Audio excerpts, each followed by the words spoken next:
amarọ nke esi wee rie ụfọdụ ndị be anyị rie ha nke na ha enwezi ife ha na-aghọta.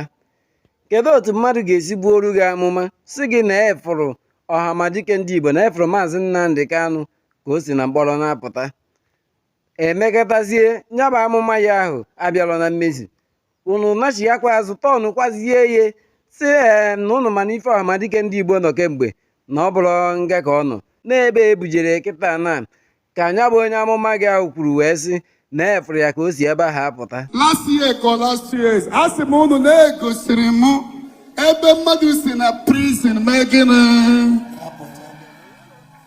amụma ahụ na-akwado ịbịa na mmezu. Amen and amen. Amen. That is why don't give up. We will continue to. Even when he was arrested, everybody believed he will that they will kill him. But I told you that time, I see him coming out of. Did I say distension? No, sir. He could that day prison, and now he has entered prison. The next thing he is coming out.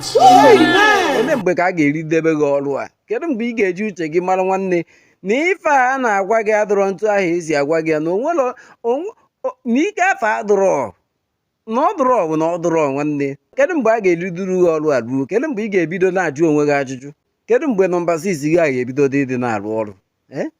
Kedu mgbe ị ga-ebido kwụsị ife ọbụla mmadụ gwara gị igori ihe ntụ ahụ? Kedu mgbe ị ga-ebido na-eyuzu ya nọmba 6? Mmanụ mgbe mmadụ ji ụzọ aghụghọ na-achọ ka ọ kọva ada ọrụ ọ dara nye mmadụ dacha nnọọ ada ọrụ ọbịa n'iru gị bịa were ụzọ okwu na bịa confuse ohi ikwere gị like that. Nwanne m abụ na ndị na-eje ụka chefuru uche ha n'ụlọ ma chefuo akọ ha n'ụlọ.